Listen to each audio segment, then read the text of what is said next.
All right. So first and foremost, you literally just said Jim Leonard will be a big loss for the Broncos. Why? Why will he be a big loss for the Broncos? Well, I think Matt, he's one of the best defensive minds, young defensive minds in football. I had a chance. I guess it was my second to last college coaching job. I was the offensive coordinator at the University of Minnesota, and my last game at University of Minnesota was going matching wits with Jim Leonard, defensive coordinator for the Badgers. In the battle for Paul Bunyan's axe. And I'll tell you this, they had the number one defense in college football. Certainly they had some good players. There's a bunch of guys that are playing in the National Football League from that 2021 Wisconsin defense, but it was a scheme, man. It was good. It was sound. It made you earn every single inch that you ran the football. And I'd say that's the number one thing that he's going to establish is stopping the run game. He's very good at teaching the defensive front how to play with their hands, but also use linebackers to aggressively fit in the gaps. And there was a lot of good fit there with Vance Joseph and Jim Leonard because he liked to play a lot of single high coverages. And when you get an extra box, extra safety in the box, like he and Vance Joseph were doing, it makes it tougher to run the football. You see a lot more tightly contested coverage. And frankly, there aren't going to be many of those easy, rhythmic passing opportunities that frankly you saw in a Sean McDermott-led defense. Yeah. Bo Nix himself right here in Denver, I thought he got pretty comfortable in that game against Buffalo this year. And I think that's something that, obviously Joe Brady looked across the aisle and saw, wait a minute, that defense that we faced, we had to go out and earn every single inch that we got. And they did.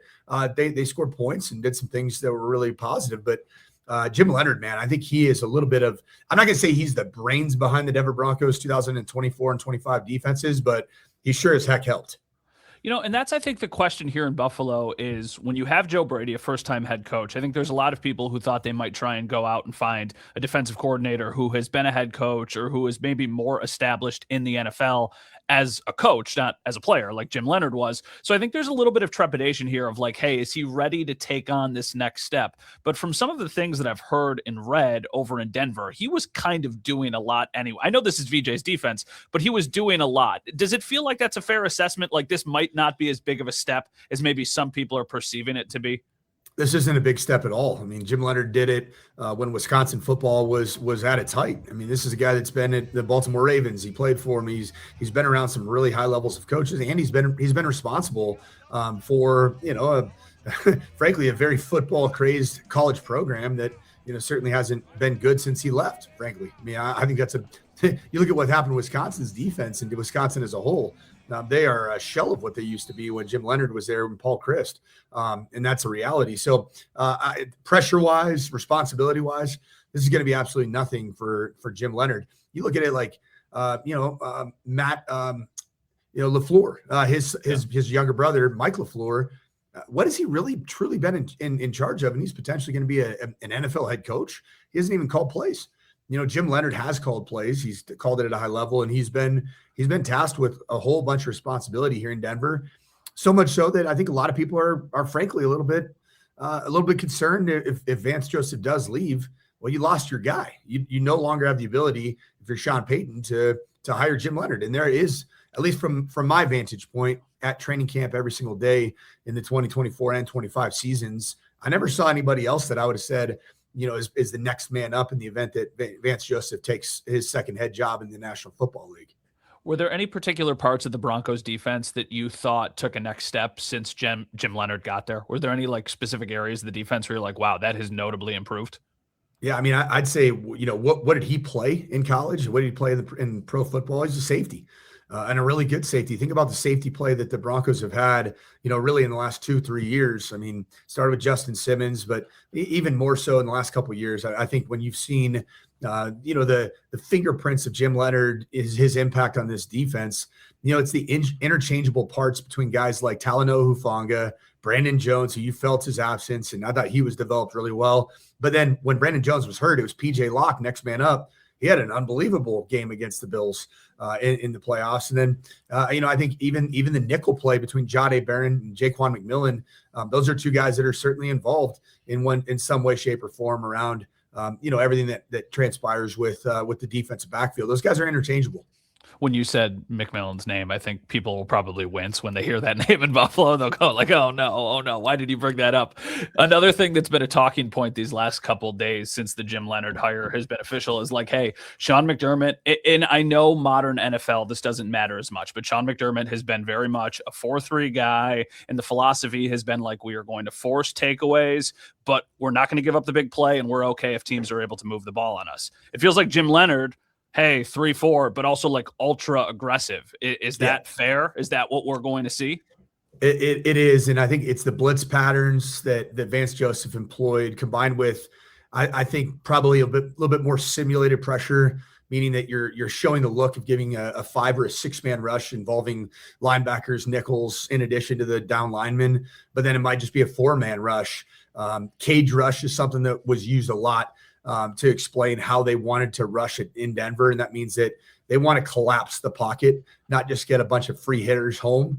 They wanted to get the quarterback to feel like they were playing in a cage. But, I think for Jim Leonard, the defensive structure is going to be, it's going to be a good mixture of, what he learned in Baltimore, kind of that Dean Pease, Rex Ryan system that goes way back when.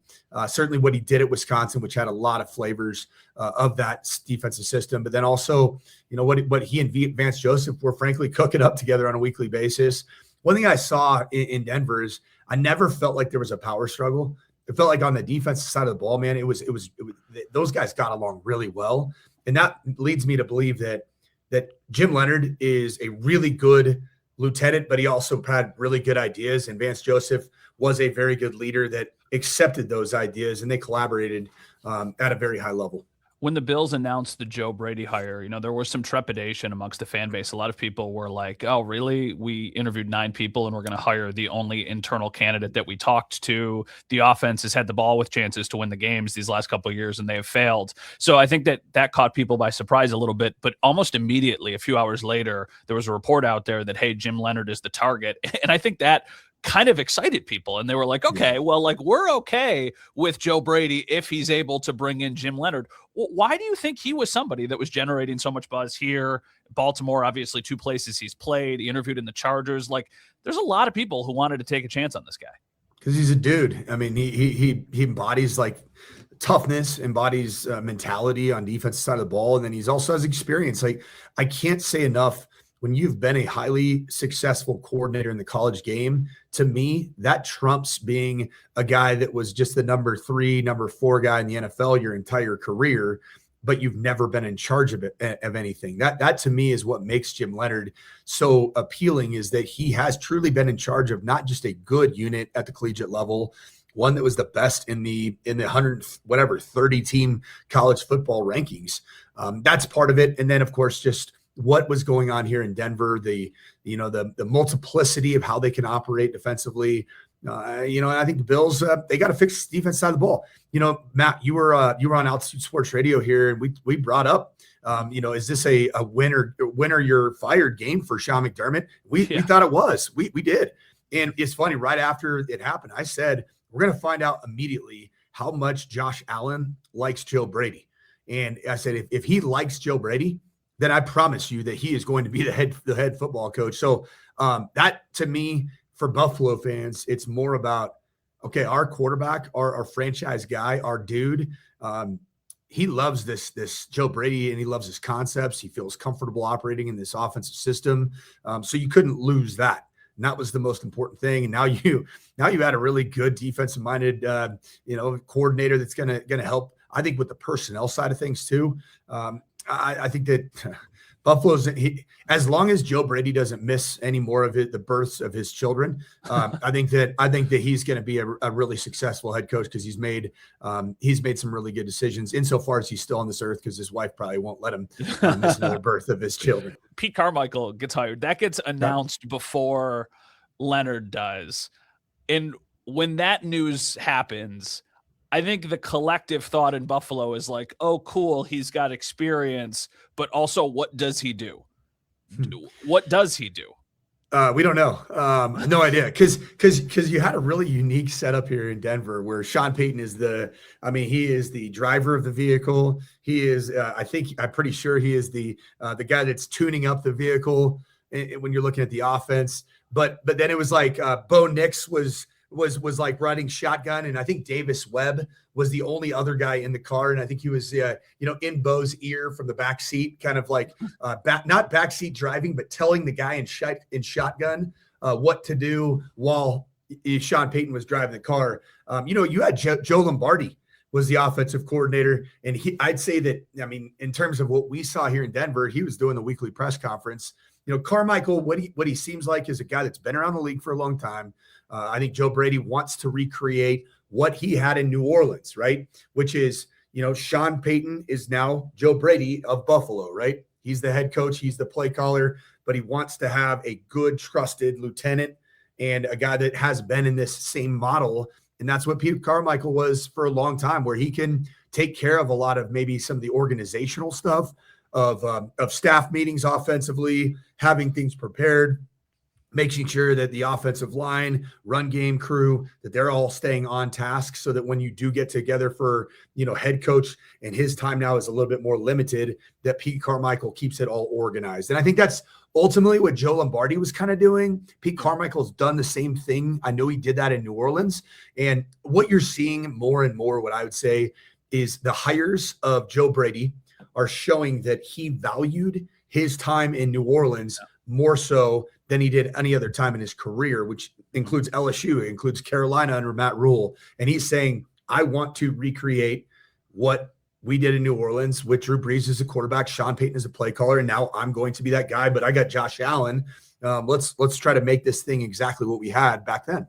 The funny joke is that after his press conference, besides Josh Allen, the name that he said the most, Joe Brady, was Sean Payton. He kept on 100%. going back to Sean Payton. And it was like, oh, clearly this guy values what he learned there. And obviously that's a really, really great teacher. So I think for the Bills, that's a promising sign. But the last one I ask you is, I remember when we were talking before the divisional game, I joked. I was like, hey, we talked last year before the wild card. We talked this year before the divisional. So next year we'll talk before the AFC Championship game.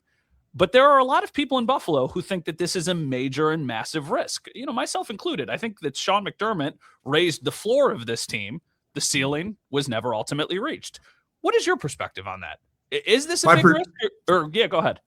Yeah, sorry. My perspective, Matt, is that, Sean McDermott, he's responsible for the defensive side of the football. And in my opinion, watching the Denver Broncos all year, the best they played all year was against the Bills in the divisional round game. And that was almost an outlier, kind of a shocker for a lot of people here in Denver, saying, wait a minute. Oh, wow, Bo Nix and this offense is rolling. Like, until the news came out that Bo Nix had broken his ankle, had an ankle fracture, people in Denver were taking that game against the Bills and saying, wait a minute, the Broncos are going to win the Super Bowl, right? Because of how they perform. But the guy that's responsible for some of those losses, 33 points, that falls squarely on Sean McDermott. And I think that was the bigger, you scored 30 on the road, and I know you came up short. What does Joe Brady and Josh Allen have to do? Score 45 to outscore the problems that were on the defensive side of the ball? And that's something that I stood by. Buffalo Bills had defensive problems. Who's responsible for the defensive side of the ball? Ultimately, it's Sean McDermott. He's a defensive guy. And so that's why I think that when you look at the failings of the Buffalo Bills, to me, it has been on the defense side of the ball more times than not. All right, Mike, thank you so much for doing this. I very much appreciate it. Tell everybody where they can listen to you. Obviously, I know your main thing is coaching football, but you do a ton of media stuff as well. So where can everybody find that? Well, yeah, Altitude Sports Radio 92.5. So if you're ever interested in Nuggets or Avalanche and certainly Denver Broncos coverage, you can go on our Altitude Sports Radio YouTube page, like and subscribe, and check out some of our content that we're creating both digitally and on air. So we'll talk next year before the AFC Championship, but we'll also talk in a couple months before the Stanley Cup when the Sabres come to Denver. Cannot wait for that. That'll be wild. That'll be wild. Thank you, Mike. Appreciate you, Matt.